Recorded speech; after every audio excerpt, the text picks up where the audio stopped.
Hello and welcome to my second update video. This is the Rapa Nui tank, named after the Easter Island statues, of which you can't really see much of him anymore. So this is the longest running scape that we've got in the house at the moment. It was built not too long after our very first tank, and it's grown quite well. So let's take a look at it. I'm recording this now. This is prior to a clean and update, so I'll just talk you through the fish that are in it and what the plans are for it, and hopefully you'll get a bit of an insight.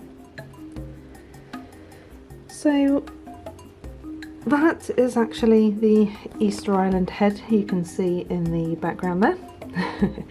It's got a little bit overgrown over the years. We wanted a bit of a jungly vibe in this, like we do in most of our tanks, and at the time I popped in a couple of small Anubiuses and a couple of small crypts, and they have grown significantly over the period. So this down here is one of the crypt plants. This is in a little bit more of a shady area of the tank. And this is mostly one piece of Anubius. So we planted it on the bottom of the wood there, and it's actually grown all the way up here.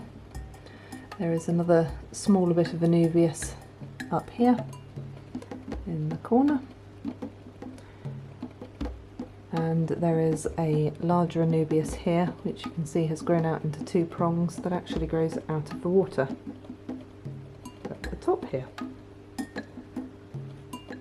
So this has got a Oase filter on it, internal filter, so a little corner one there. The water's relatively low at the moment. I don't know whether you can hear the noise that the filter is making, but this is the noise that it normally makes when it needs cleaning. Let's see if we can get some of that sound there for you.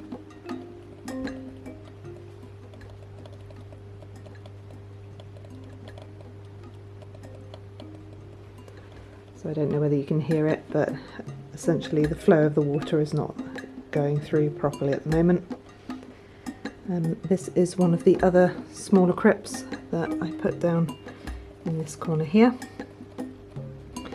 and there was some stem plants that we popped down here, but they actually grew a little bit too fast, so I cut them right back, and this one sprig has grown back, so I've left it there.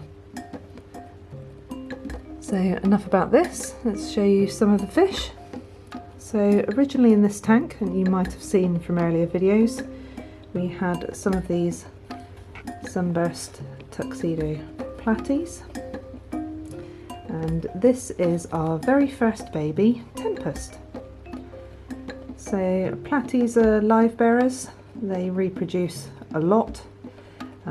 We ended up from a group of about 5 or 6 platies with about 30 babies. And this tank isn't huge, it's about 65 litres, so that was just a few too many fish in the tank. So we scooped them all out and gave them back to Maidenhead Aquatics, just so that they could sell them on if they wanted. And we kept the Tempest, the one platy but that was left, as our plan was to always get similar sized fish that just weren't live bearers. And the similar sized fish we got were the gold barbs. Now I don't know how much I can get. You can see they're a bit excited because this is evening at the moment, so I've come to the front of the tank and they think they're being fed. So they're very entertaining, very friendly fish. I've always said that, like the platies, they're a little bit like puppies. So if, for example, I come to the top of the water here and they think they're being fed, they will come up and investigate.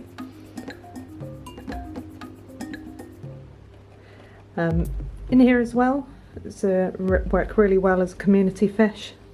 We've got some Cardinal tetras. So these are some of the normal Cardinals. We've also got some gold Cardinals here. You can see with a nice red stripe on there. Try and get some, there we go. They've got a lovely shine that they pick up in the light. And then recently, to keep the white Cardinals comfortable and happy, we got some of these gold neon tetras. They've got similar coloration and they seem to be quite happy in the tank here. I don't know whether you've just seen him, there he is. We've got some pygmy cories that help out. They're principally bottom feeders, the cories are, but these are actually a little bit more mid-water, so it's quite nice to see them buzzing about with the rest of the fish. And we have also got a loach. So this is Pancake. He is a hill stream loach. So he is actually helping out with all the algae on the glass.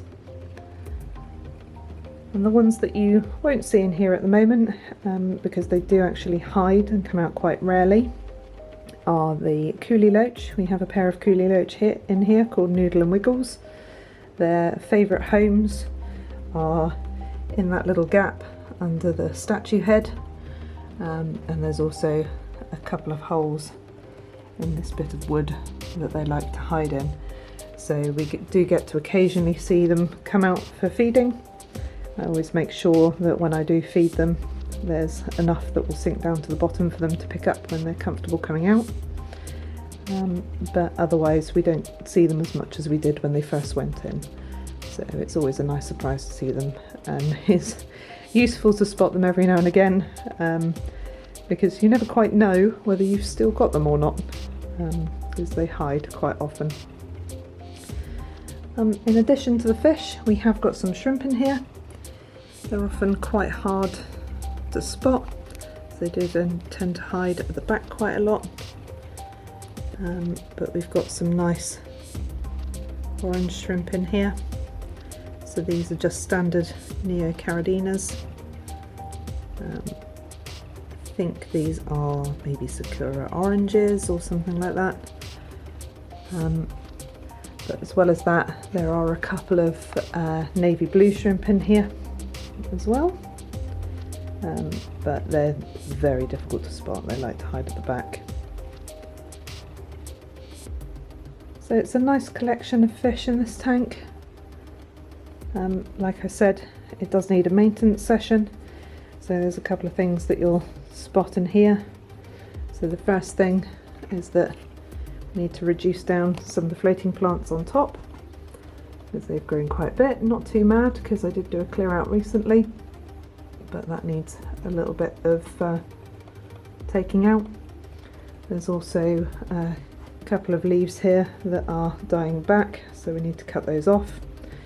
You'll see the water line from where I normally keep it, so we'll do a bit of scraping of the glass and we'll top the water back up to about here. Yes, hello. No, I'm not feeding you yet. I've only ever had one jumper, so I've had one fish that's jumped out of this tank, which was one of the gold barbs, and that was because the flow was on quite high on the filter and he was swimming up and down this section here quite fast and just hopped himself out, and unfortunately it was a point that we weren't in the lounge, so we didn't notice him, so we did unfortunately lose him. But as long as I keep that 1.5 inches at the top, they seem to be quite happy surviving. That happened must be 9 months ago now, and we've not had any jumpers since, so I think we can say that they're quite safe in here even without a lid. Wouldn't always recommend it for quick fish, and particularly if you don't leave a gap at the top of the tank that's big enough for them, because The barbs are quite flighty, so there is a higher likelihood of them jumping out the tank. You'll see that the glass on the sides is quite green with algae. I do that mostly on purpose, so that the hill stream loach has got something to eat. What I'll do when I clean this, so I'll give the front of the glass a nice scraping, so that it's nice and clear, and I'll give the sides a little bit of a scraping, but not overly aggressively, so that there's still some algae left there. And this generally is a really low maintenance tank. They don't seem to have any problems with water quality at all, don't tend to have fish losses in here. It seems to be very comfortable tickling away with the amount of plants that are in here, and it's just a case of topping up the water and doing a bit of glass scraping every now and again. But as you can tell, if I step back here, it's not really looking how it did originally. Apart from anything else, you can't see the head anymore, and it's probably about time that it needs a rescape, so I may consider rescaping it instead of cleaning it. It just really depends on when I've got a free weekend. So keep up to date with the channel. So this will probably be the next tank that gets rebuilt, but it will just depend on next time I have some free time. So that was an update for the Rapa Nui tank. I hope you enjoyed this. We'll do a few more updates with the rest of the tanks in the house, and there will be a build video coming up soon for the rescape of the paludarium. But until then, thank you for watching. Please do like and subscribe, and I'll see you again next time.